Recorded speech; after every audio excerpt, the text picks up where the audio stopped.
เจ้าเลยอยากให้เราเข้ามาคือจุ๊บคอยนี่บ่อยากให้เข้ามาบ่เข้ามาหมดคือเลือดแท้จะมากินนี่ฮะคือเลือดแท้มากินจนบ่อยากเข้ามาแล้วเห็นจะว่านั่นน่ะโนเองเข้ามาเพิ่นเอาเลยแม่ใช่บ่ว่าเพิ่นคือว่าบ่อยากให้เข้ามาเร็วค่อยเว้าเลยเข้ามาจังบ่ฮู้อีหยังว่าซั่นเข้าเร็วแม่นบ่สิเข้ามายามจังเกี่ยวข้าวแล้วพูดเลยได้ย่อคู่ด้วยแล้วกินน้ำอ๋อปิดมาพี่ปิดมาพี่ปิดมาพี่เอาเราไหลเราเห็นเทือนนึงนะมันโอ้น้องลอยเอาหัวชกลงคู่เดือดนี่น้องลอยนี่เฮ็ดได้ไรน้องลอยเฮ็ดเป็น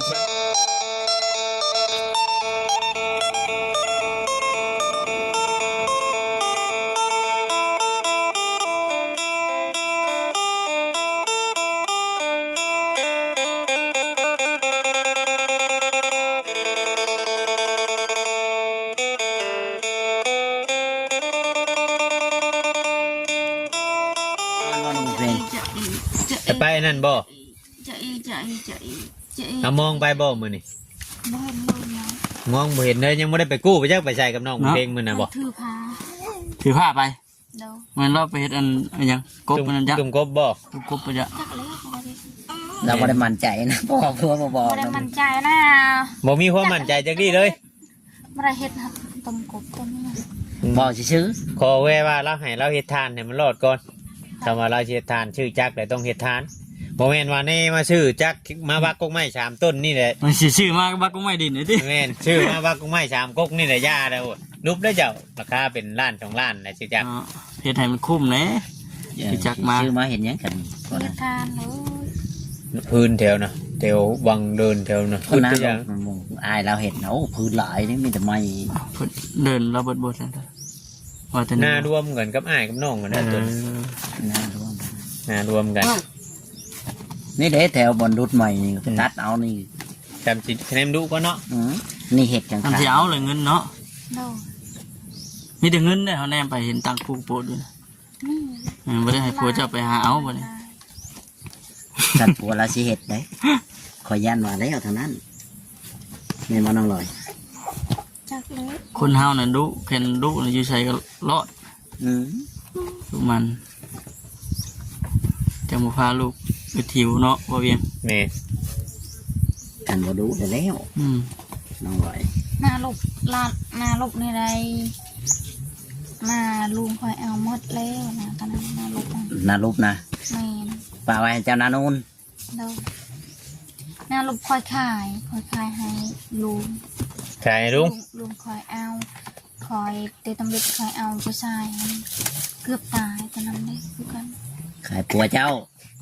เด็กยี่เห็นบ่แต่เจ้าได้ลูกชายเห็นบ่โดยไปใช้สโลมเจ้าได้ลูกชายแต่เจ้าขายหน้าให้ลุงขายเท่าไรก็1,000จ่าย1,0001,000ยัง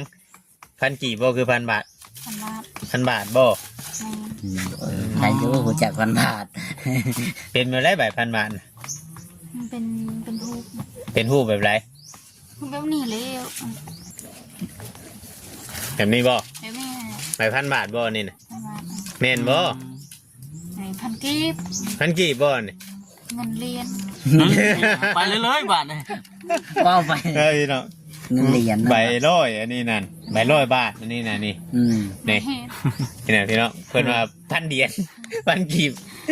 โอ้มันบ่แม่นอันนี้เอาแม่นนั่งเลยขายดินเจ้าได้แบบนี้บ่ใบเมื่อวานเนี่ยจะได้โอ้ยดินนาคอยหันมาลายนะอย่าลบสวยจักว่าบ่ซ้ำบ่เดินบ่จอยซื้อให้ซ้ำนี่ฮะเอาไปน้ำไปเลยคือว่าเนี่ยพี่น้องเนาะบ่เราซื้อยังมาแกยังมาบ่ลังเลยปิดโมเมนต์นะโมเมนต์บ่โมเมนต์เนาะต้องรอยกำลังดีใจกำลังมียิ้มเอาเลยเขากำลังดีใจเอาเลยมาแล้วก็คือว่าดีใจยังไงนะดีใจคุณเลี้ยวเพื่อนก็เลี้ยวเลยยังจะดีใจอยู่เจ้า ดีใจยังอีก ดีใจเลย แล้วว่าสิชื่อหยังเข้ามาบัน ไม่ได้ซื้อนะซื้อแป้ง สิเป็ด โดยเป็นสิเกาะนี้ ฮะ เพื่อนหลังน้อยๆมี แฟนสิก็เฮือนหลังน้อย โดย แล้วว่าบ่ แล้วเอาแล้ว เจ้าเลยอยากให้เราเข้ามา เข้ามา อืมคือจุ๊บข่อยนี่บ่อยากให้เข้ามาบ่ เข้ามาหมด คือเลือดแท้จะมากินนี่ อืม ฮะคือเลือดแท้มากิน จนบ่อยากเข้ามาได้กันเห็นแต่ว่านั่นน่ะโนเอง แม่ เข้าน มาคอยเอาเลย แม่นใช่บ่ว่าเพิ่นคือว่าบ่อยากให้เข้ามา เร็วคอยเอาเลยเข้ามาจังบ่ฮู้อีหยังว่าจ้ะเขาเอาเร็ว แม่นบ่ สิเข้ามายันจังเกี่ยวเข้าแล้ว อืม บ่ายสิเอาผัวเจ้าไปเกี่ยวเขาวว่าไปนอนดิ โอ้พอได้อยากเข้าแล้วครับ อยากเข้า อยากเข้าแล้วบัด อยากเข้าก็ไปกินได้เนาะเอาลูกไปกินอยู่เฮือนพุ่นน่ะไปกินนะเบิ่งลูกเจ้าน่ะ บ่เขากินงานก่อน กินน้ำบ่ย่อคู่ด้วยนะแล้วย่อคู่ด้วยแล้วกินน้ำ อ๋อปิดมาพี่ปิดมาพี่ปิดมาพี่ ปิดมา ปิดมา เบิ่งเอาเราไหนเราเห็นเทื่อนึงนะมื้อนี้ บาด โอ้ ๆน้องลอยเอาหัวชบลงคู่ เดือดเลยนี่หนึ่งหน่อยนี่ เฮ็ดได้ไหนน้องลอยเฮ็ดเป็น วันนี้บุญเพ่งกินต่อว่าวันกินไหมบุญเพ่ง แม่เจ้าคือเฮ็ดแบบนั้นน้องเพลง กินข้าว ปอบุญเพ่งกับเฮ็ดด้วยกันบาทนี่ปอสอนกันทั้งแม่ทั้งลูกก็ดี ให้ นี่ สอนลูก ปอ คือว่าจอกมากินเรียบเลย โอ้ ชอบกินเพื่อนหาลูก โอ้ ตั้งบ่ได้อยากไปเอา โอ้ นั่งก่อน แม่ไปเฮ็ดอะไรกับลูกนั่นน่ะเนาะ จบคลิปก่อนเพราะว่ายังกินกำลังสิจบ ได้พักลงมอจ้อยก็บ่เห็นมาแล้ว พักไปชัง ผักกาดคอยจะกินกับเขานะ อยากกินผักกาดเข้ามือใหม่ก่อนคอยเห็นว่าเบาลาซื้อมาแล้วคอยก็เลยไปซื้อแล้ว บ่เห็นพักกินนะ เออ ผักกาด โหยังบ่อิ่มบุญเพ่งบาทนี่เอาเฮ็ดใบตองไงยิบให้ลูกนะลูก ย่อบ่ น้อง ได้ เลย นั่นน่ะ ลูกเจ้าย่อบ่ได้ฮะ เอาปุ้ยในรูนะ ปอย่อให้ลูกบาท โหดแทะนั่งลอย กินได้แต่ชิมเจ้าสองคนเด้อน้ำคู่นี่เด้อคนอื่นห้ามกิน ผัวก็กินน้ำบ่แบบนี้นะ กินน้ำโลด ปอ กินน้ำรูด ผัวกับชดคือกัน จับชดด้วยว่าผัวเจ้ากัน นกอันนี้ อ๋อหยุกเลย นกเลย อืม เองมาพากันกินอันนี้เนาะ ไอ้บุญมีจะกินข้าวไปเยอะเยอะเยอะเยอะ เดือดเลยดีเนาะว่าคำเนาะ อืม เยอะ มาเมื่อไหร่แสดงเดือดให้ตลอดน้อง เนาะ โดย เยอะเยอะเยอะ พอเจ้ากินแบบนี้บ่น้องเพลง พอเจ้าก็ย่อชดคือกันบ่น้ำกัน แบบนี้ แบบนี้เลยแต่ แล้ว นั่นคือหมูมาดินได้ใช่น้องดอย ยกไปที่เลยบ่ สั่นเลย ผู้เจ้ายกแล้วก็ให้หมูยกต่อย กต่อลูก โอ้ แม่ มาหลายคนก็ยกหลายคนบ่ คอยเห็นลายเธอเลยละ บ่ ไม่ เพิ่นบ่ได้ขี้เดียดบ่ ไม่ได้ขี้เกียจแล้ววะ บ่ได้คายลงบ่ได้คายลงบนเก่าบ่น้ำ พี่หมอ ยันว่าเป่ากินได้เห็ดเป่าน้ำปูน้ มาที่เป็น ำเนี่ย นะ เอ้านั่งเถื่อถือผู้ขี้มูกรอเด้ มันก็ถูก เอ้ย เจ้าจะกินบ่แบบนั้นนะ โอ้เขาบอกกิน เอา เป็นหยังบ่กิน พ่อเลยเขาบริยา เอ้าอย่างนี้เป็นยังนั่งเถื่อ ข ผู้ นาดของครัวคอยไอ้คอยเห็ดแบบนี้โอ้ย เจ้า เจ้าบ่กินเลย เขากินแล้ว เม่นบ่คำว่าคนเป็นขี้มูกในมวยยุกน้ำกันบ่แต่ ว่า ว่า คนเพลงเนี่ยฉันเป็นขี้โมกก็กินบ่ โอ้ยบอกกินได้คอย เออ กิน คำว่าบ่เป็นขี้มูกอะจังยุกไร ได้ เออ ขนาดครัวคอยกินเขาไม่ได้กินเขารวมกันได้ เอา เป็นอะไร ทางกันนะคอยกัน เป็นอะไรคือบ่กินรวมกับปัว เป็นยังไง มันโบเซต บ่เซฟ กินเองนะเซฟ มันขี้คานก็จะเป็นรวมกัน ขี้ข้านนะเฮ็ดบ่รวมกัน ไม่เอาซอยลูกไปแบบนี้ บ่ได้เอาซอยลูก บ่ได้เอาลูกซอยก็ว่าแบบนี้ตัว จะเห็นน้องนะมั้ย บัดน้องคนเพลงนี่กินน้ำกันได้ ได้ อืม เดี๋ยวมาใครบนหงนะพ่อ เนาะนางดอยเอ้ยนางดอย มา บอก ได้ ไป เขา เลย กินข้าวได้เพิ่มเท่าไหร่ จะเช็ดกินยัง เดี๋ยว จำอะไร แกงมึงพูวะ ไม่ กินแกงมึงพู ให้พาจากแม่แมงฟูกิน พัวแล้วเกรงกิน โอ้ กลัวบ่แกงให้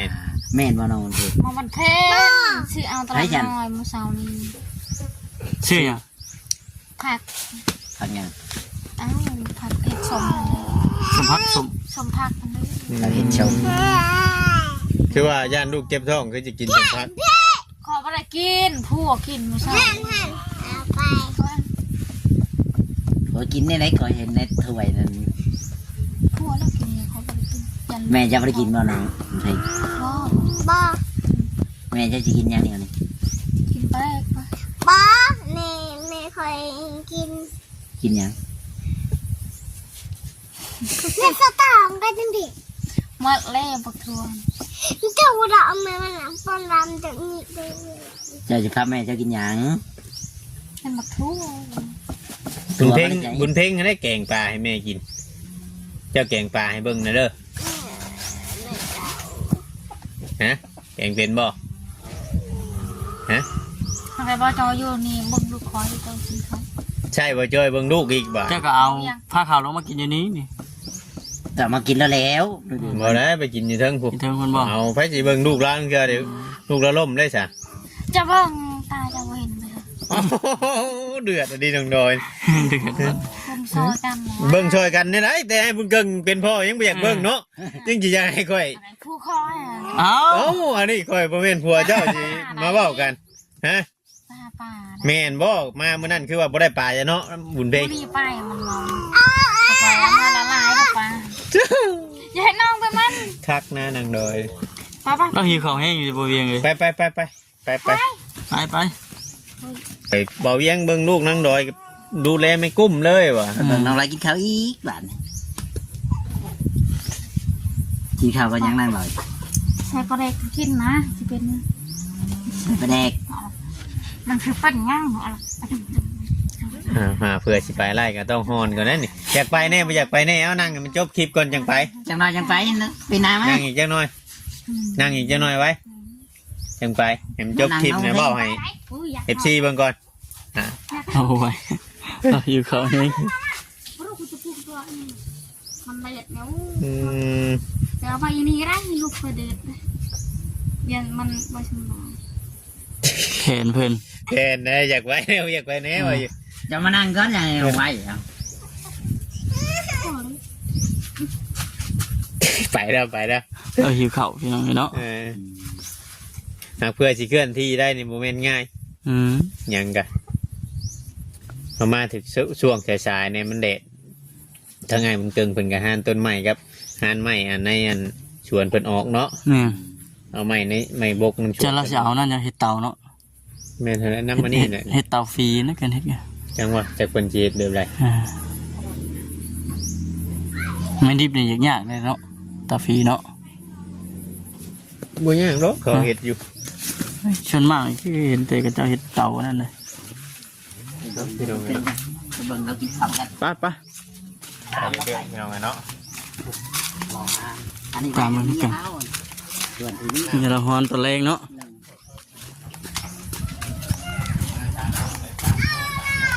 เฮ้ยกระโต อ๋อเพื่อนเราพี่น้องเลยเนาะมาเบิ่งน้ำกันพี่น้องเลย ใส่ใหม่หมดเลยได้ ใส่เบิ่งเลยได้เนาะ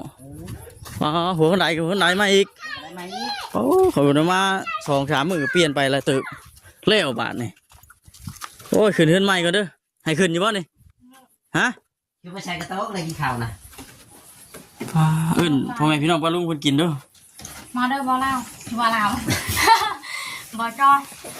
ในแม่เอฟซีนะ เอิ้นFC เพิ่นกินนั่น ไม่ได้FC กินข้าวนำเด้อ กินกับหยังบัดละยายฟังแน่ กินแปลก กินปลาเด็ก ย่อให้เบิ่งดู คือมีทั่วน้ำมัน ขักแล้วเพื่อนนี่ได้เพื่อนงามแล้วมีหัวขนาด แอมบ่ มาได้บอเวียงกินข้าว แอมอยู่บ่ แล้ววัน น้องร้อย เอิ้นแต่ข่อยบอกบ่ได้เอิ้น FC บ่เอิ้น FC นะ มาได้FC กินข้าว แซ่บอยู่บ่ มายังแค่ตัวน่ะคือโคโลอยู่ จะบ่ได้กิน อืม คือบ่กินป่าฮะ เอ้ยท่าหลัง เอามานะแม่ เอ็ม บอทู่เลยค่ะตำเช้าเลย ตำมักทั่ว ตำบักทั่ว ทางเดียวเบิ่งก่อนบ่มีต้นมักทั่วมีแต่ต้นแปลก แม่นบ่ต้องเลย แต่บอลหันบัวโอ้ยบัว ใช้ปลาเจ้าขังไว้นะ อย่าท คือว่าใส่ ในถังอยู่ใช้อยู่ถังดำๆนะ คักแน่ ใช่ก่อนใช่ยังใช่กุจกกุญแจเรียบร้อยทำไปทั้งไรไม่ล็อกกุญแจด้วยบ่ต้องลอยไป แม่ อ๋อเตอร์กุญแจกับรุ่นธรรมดารุ่นกราฟแข่งพี่น้อง โอ เนาะ เค รุ่นเข ของแท้เนาะ เจอระเข้ผู้ ลึก เจอระเข้ แม่น เอ้า เก่งเก่งเก่งเก่งเก่งเก่ง ใครแต่ว่า ใครแต่ว่าถือขาแม่กับถือขาเอื้อย อืม ถือขามันบุญเพ่ง แม่ไม่ได้อยากกินแม่อยากชื่นใจอยากกินข้าวแห้ง เจ้าหน่อยแล้วก็ก้านหมูพริกเนี่ยเบิ้งหมูกองพริกหอยอยู่ฮะ บ่ โอ้ยน้องดอยแล้วกินข้าวกับหมูพริกดิบดาล่าก็ได้ปะ แม่นบ่น้องหน่อย หัวต้มแป้งแล้วจ้ำน้ำแป้งดิโอ้เลือดอะดีน้องดอยนี่โอ้มาวันนี้แห้งเดือดนี่เนาะ เท่ ชาม เนาะ กันหัวเลยชามกันแล้ว เดือดอะดิน้ำเบามันจะกิ่งไปทั้งไหนกับน้ำจ้ำอยู่นั่นเนาะ ไล่จำเอาดีดิ ไล่คุบมอดิกินข้าวกัน เราหิวของแห้งอยู่เนาะ แม่นบ่น้องหน่อยแล้วยังน้องหน่อย ไม่พนักเอาขึ้นอีกแล้วบัดนี้เนาะ3 อันชูงบัดนี่บ่มีโต๊ะบุญมีบัดขัดอยู่บัดนี่พี่น้องไงเนาะ ช่างเฮ็ดแล้วแล้วก็เฮือนเจ้านะ รถไฟ เดี๋ยวถามข่อยถามไผ เคยจะหู้ว่าเนาะ เอ้ยเจ้าจัก ถึง1 เบียด เวียด มาเก็บเงินน้องหลอยแล้ว แม่นั่นแหละมันไปดาวอย่างน้ำเพิ่นบ่ แม่นบ่น้องหลอ มี ย นะนี่ จำได้อยู่บ่ เป็นว่าเฮือนนั่นเป็นแฟน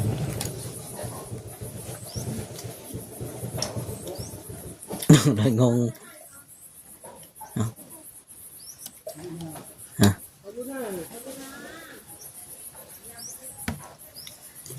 เจ้าเคยดาวอยู่บ่เคยดาวของเขาอยู่บ่ เขาบอกเขา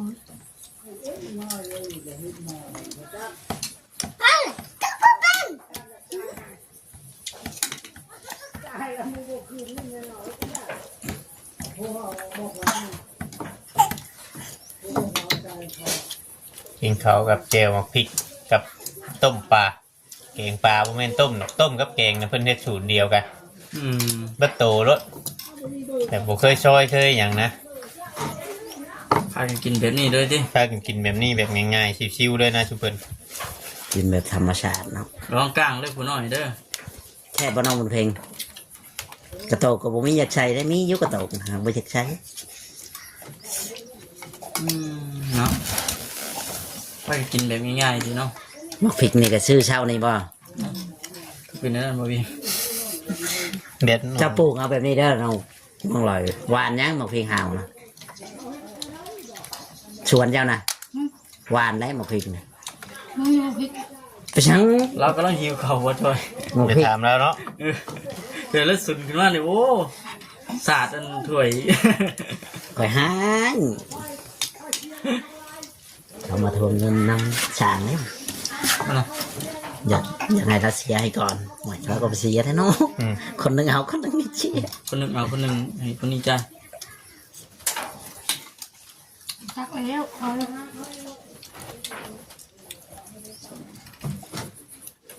อิ่มบ่กินมาเลยได้บ่แม่นจะรอไปขุดมันนั้นนะ ไหน จักโต ช่อง 2 โตมาเฮ็ดให้ได้กิน2 โต กลัว ขัวเอา กินแข่งกินขาก็อิ่มเลยเนาะน้องหลอยเนาะ เอา ขัวมันจะรอ2 โต ที่ พี่ พ น้ อ อง กินกล้ามดีดมันเบื้องหนึ่งก็อิ่มเลยนะน้องหลอย เจ้ากินยังมัน กินถึงหัว โตมันได้จ้ะ กิน นั่น ว่า เกือก็ได้หลายอยู่ก็เว้าว่าโชงแล้วบ่จักได้บ่จักน้อยจักหลายเป็นแบบไรล่ะ รู้จัก ลายนะ ฮะ มาลาย จักโตซ้ำได้ฮอดซ้ำบ่นี่ สามี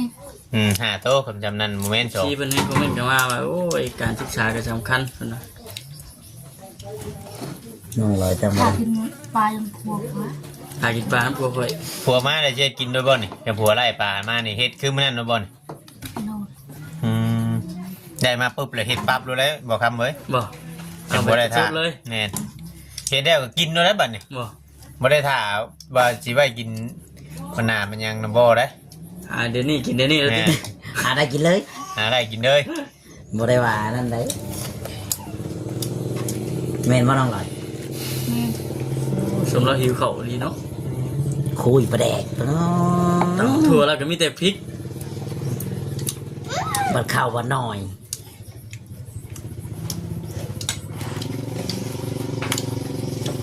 ใช่อยู่ลูกเราก็ซ้ำนี่ก็ยังกินข้าวเองเนาะ อืม ถือว่าแบบเลี้ยงแบบธรรมชาติแบบไงมาแบบนี้แหละใช้ชีวิตไปแบบนี้นะมันก็ง่ายไปอีกแบบหนึงนะ เจอลูกเราก็บ่ดื้อเนาะ แม่น บ่ดื้ คือ อ ลูกเขานี่ยังกินบ่ได้ซ้ำนี่ อืม ยังได้ป้อนอยู่ยันก้างคาโคมได้เด็กหน่อย